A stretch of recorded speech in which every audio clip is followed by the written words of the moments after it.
अस्सलाम वालेकुम साथियों, मैं हूं डॉक्टर मोहम्मद कज़ाफ़ी और आप देख रहे हैं डॉक्टर मोहम्मद कज़ाफ़ी व्यूज़। आज की जो वीडियो है वो एक तरह से पिछली वीडियो का तसलसल है। हालांकि पिछली वीडियो में जो कि मैंने वेस्टिबुलर श्वानोमा पे की थी उसमें काफ़ी सैर हासिल गुफ्तगू हुई थी और मैंने ट्रीटमेंट के हवाले से भी कुछ उसमें अच्छे से बात की थी।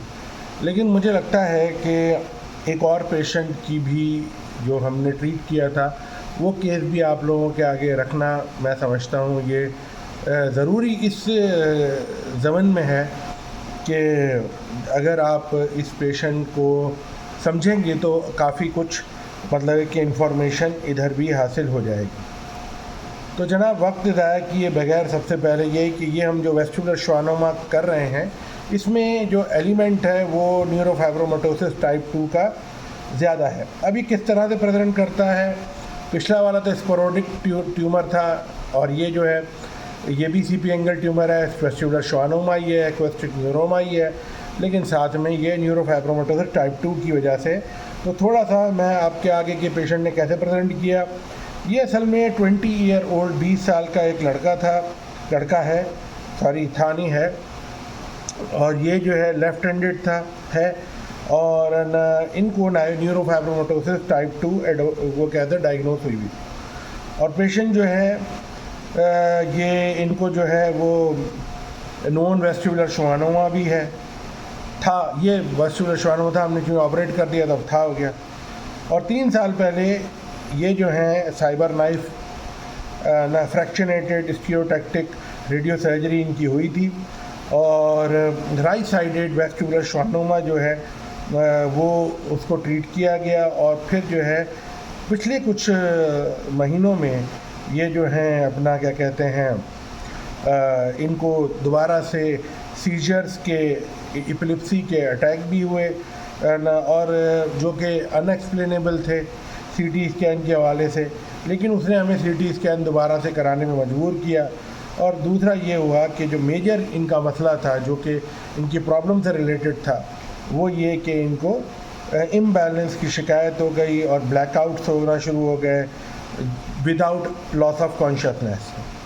अच्छा, इनकी जो फैमिलियल हिस्ट्री थी वो भी सिग्निफिकेंट थी कि इनके जो फादर हैं और इनकी जो सिस्टर हैं उन दोनों को भी न्यूरोफाइब्रोमाटोसिस 2 था।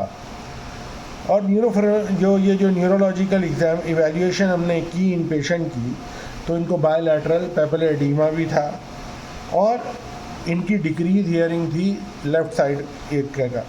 पिछले पेशेंट की भी लेफ़्ट साइड की थी और वो स्पोरोडिक था। ये मकसूद जो है न्यूरोफाइब्रोमाटोसिस और फिर फैमिली हिस्ट्री पॉजिटिव होना और फिर साथ में ख़ास तौर पे बहन को और बाप को और फिर इनको खुद साहब को भी है, इन 20 साल के नौजवान को। और हेयरिंग लॉस था ना राइट साइड के मुकाबले में ज़्यादा।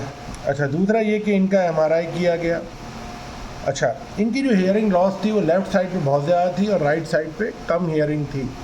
उसे भी हम नॉर्मल हेयरिंग नहीं कर सकते क्योंकि वो मैं आपको आगे फिर बताऊंगा कि हमने इनको डेफिनेटली पेशेंट चूँकि ओपीडी में थे तो सबसे पहले, और ये हमारे पास ही आए थे न्यूरोफाइब्रोमाटोसिस के लिए, ये न्यूरोलॉजिस्ट ने नहीं हमें पास से सीधे सही पता चल गया था कि इनको हमारे पास ही आना है।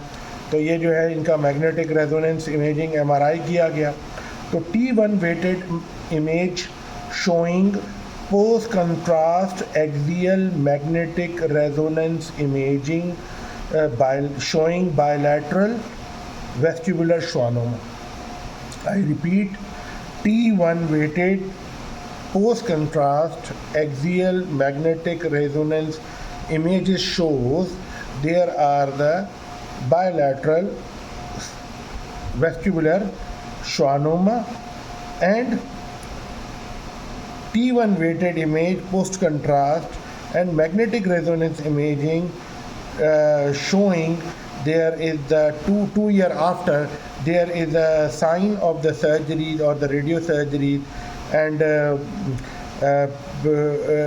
surgery and radio surgery, first radio surgery and then surgery, which is also showing there is a resection of the tumor on the right and at that point the left side tumor was treated with gamma knife also, gamma knife radio frequency, and which was cured very well. but definitely हम आगे बात भी करेंगे। ये थोड़ा सा मैंने MRI को इंग्लिश ज़बान में रखा है, क्योंकि चाहे कोई भी इम्तिहान दें ये इंग्लिश ज़बान में ही पूछा जाता है, और ये फ़ायदा है कि आप जिस तरह से मैंने बताया अगर आप इस तरह बताएंगे तो अल्लाह करेगा तो अच्छा फ़ायदा होगा। अच्छा, हम भी सीख रहे हैं इस एज में भी, और हम सिखाने की कोशिश भी कर रहे हैं। सिखाते सिखाते हम भी सीख लेते हैं बहुत कुछ, सारा रिमाइंड हो जाता है, अच्छा लगता है। अच्छा, दूसरी बात ये कि ये जो डायग्नोस्टिक क्राइटेरिया होते हैं न्यूरोफाइब्रोमाटोसिस 2 के, वो क्या क्या हैं। एक तो ये कि आपको बायलैटरल वेस्टिबुलर श्वानोमा मिलता है, और इसमें भी बायलैटरल वेस्टिबुलर श्वानोमा था, मतलब कि लेफ़्ट पे बड़ा था, राइट पे छोटा था। लेफ़्ट की हियरिंग ज़्यादा लॉस थी, राइट की हियरिंग कम लॉस थी। फैमिली हिस्ट्री पॉजिटिव थी बाप के लिए और बहन के लिए, यानी फर्स्ट डिग्री रिलेटिव हो गए। अच्छा, दूसरा जो है वो ये कि उन बाप को और बहन को जो है वो यूनिलैटरल वेस्टिबुलर श्वानोमा था, लेकिन बेटे को, इनको यानी मरीज़ हमारे को जो है वो बायलैटरल वेस्टिबुलर श्वानोमा था, जिसमें से एक ट्रीट हो गया रेडियो सर्जरी और सर्जरी की मदद से। अच्छा, इनकी जो फैमिली हिस्ट्री थी वो न्यूरोफाइब्रोमाटोसिस प्लस जो है ये आप कह लें कि उसमें आपको जो है मेनिंजियोमा भी हो सकता है, तो बहन को छोटा सा मेनिंजियोमा भी था। अच्छा, और न श्वानोमा नॉन वेस्टिबुलर भी हो सकता है, ज़रूरी नहीं है कि वो वेस्टिबुलर श्वानोमा ही हो, दूसरी भी नर्व में हो सकता है, तो ये भी हो सकता है। न्यूरोफाइब्रोमाटोसिस, न्यूरोफाइब्रोमास तो थे ही, जुवेनाइल पोस्टीरियर सब कैप्सुलर लेंटिक्यूलर कैटरेक्ट और ओपेसिटी। तो ये फैमिली हिस्ट्री में ये भी चीज़ें पॉजिटिव मिली, कुछ बाप में कुछ बहन में। अच्छा, दूसरे जो एडिशनल स्टडीज़ जो हमने इस पेशेंट की थी वो आपको जल्दी से बता दूं। एक थी हमने की थी ऑडियोमेट्रिक इवैल्यूएशन की थी, इंक्लूडिंग द प्योर टोन, यानी कि ना प्योर टोन देखने के लिए हमने, वैसे PTA कहते हैं, यानी audiometric evaluation including pure tone. तो वो हमने PTA किया था, जिसमें स्पीच रिसेप्शन जो थ्रेशोल्ड था, जिसे हम SRT कहते हैं, यानी स्पीच रिसेप्शन थ्रेशोल्ड SRT, और स्पीच डिस्क्रिमिनेशन स्कोर जो कि कहलाता है SDS, ये उसके मुखफ़फ़ हैं।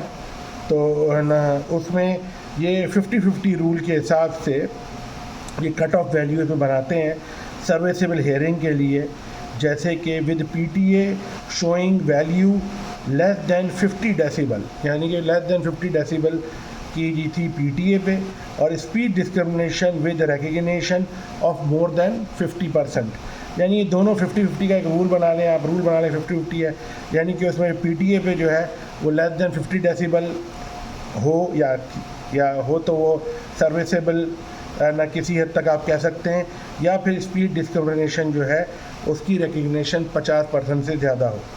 तो ये जो 50-50 रूल अगर लग जाए तो आप समझें कि सर्विसेबल हेयरिंग है। कंप्यूटराइज्ड टोमोग्राफी स्कैन भी किया था, मैंने सिर्फ शुरू में MRI का जिक्र किया था, लेकिन हमने इनका CT स्कैन ब्रेन भी किया था।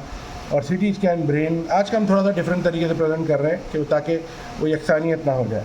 अच्छा, तो जो है ना क्या कहते हैं, CT स्कैन ब्रेन जो हमने किया तो उसमें बोनी लैंडमार्क भी हमने चेक करने थे, और उसका कितना इफ़ेक्ट है। सर्जिकल प्लानिंग के लिए भी हमें CT स्कैन की बेइंतहा ज़रूरत थी।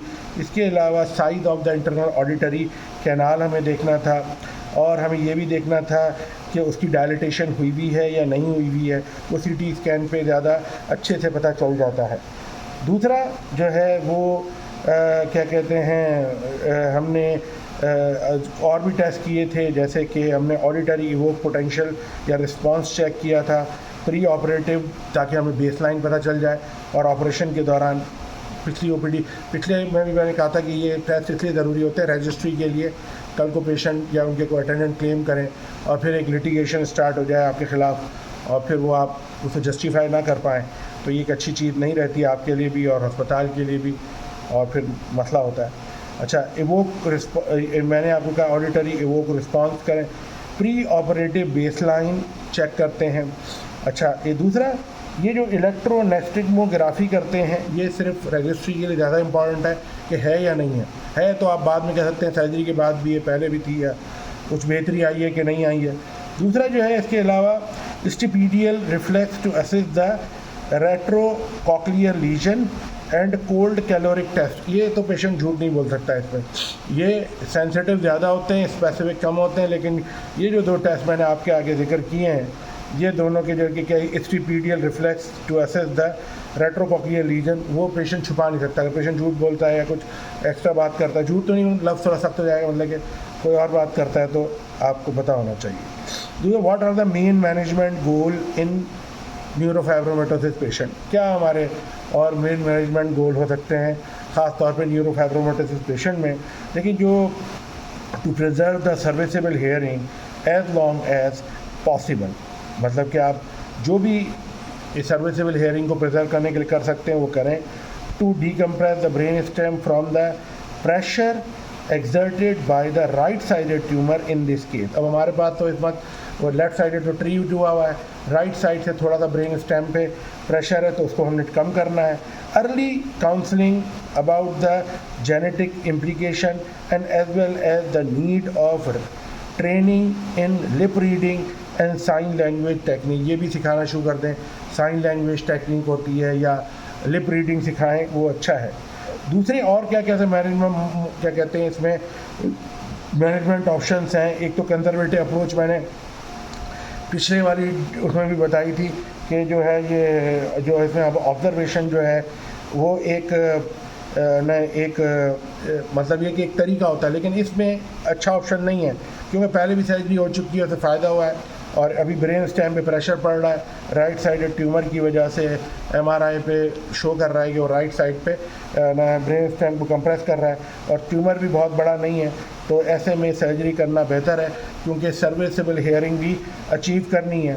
तो इसमें आप कुछ ऑब्जर्वेशन के दौरान आपने एमआरआई और सीटी कर लिए थे और जो लोग ऑब्ज़र्व करते हैं ऐसे मरीज़ों को तो वो 6 हफ्ते में पहला 3 महीने में, फिर 6 महीने में, फिर साल में और फिर 2 साल में इनका एमआरआई करते हैं ताकि कोई अगर चीज़ हो तो पता चले। दूसरा ऑप्शन जो होता है रेडिएशन थेरापी, वो एक्सटर्नल बीम रेडिएशन थेरापी या stereotactic radio surgery, gamma knife radio surgery, ये कर सकते हैं। ये ना क्या कहते हैं ये न्यूरोफाइब्रोमेटोसिस टाइप 2 के सेकंड उसमें भी।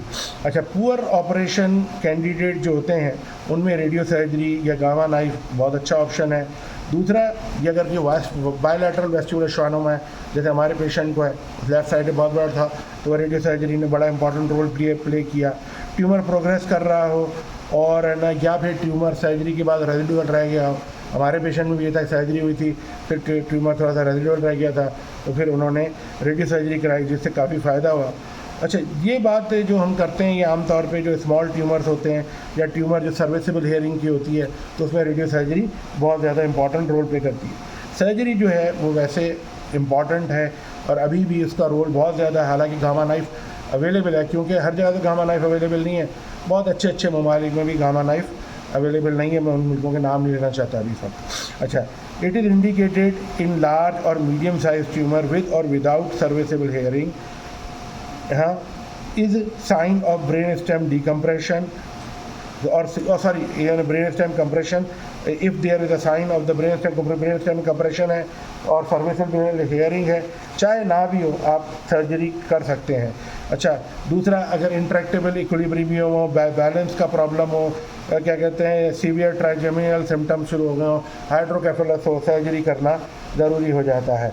दूसरा ये कि पेशेंट जिनके बायलैटरल वेस्टिबुलर श्वानोमा है, हाँ, तो वो यंगर पेशेंट हैं और उनके ट्यूमर एक लार्ज है एक छोटा है और वो है ना सर्जरी के दौरान अगर मिसाल के तौर पर आप उसको फ़ायदा दे सकते हैं, आप समझते हैं कि सर्जरी बेहतर हो सकती है तो उनको भी कर सकते हैं सर्जरी, हालांकि वो कैंडिडेट होते हैं अपना रेडियोथेरेपी के, लेकिन आप भी वो सर्जरी कर सकते हैं। लार्ज ट्यूमर है बहुत ज़्यादा, वो रेडियो सर्जरी में बहुत टाइम लग जाएगा तो बेहतर है आप डीकम्प्रेस करें और फिर रेडियो सर्जरी के हवाले कर दें, वो भी बेहतर है।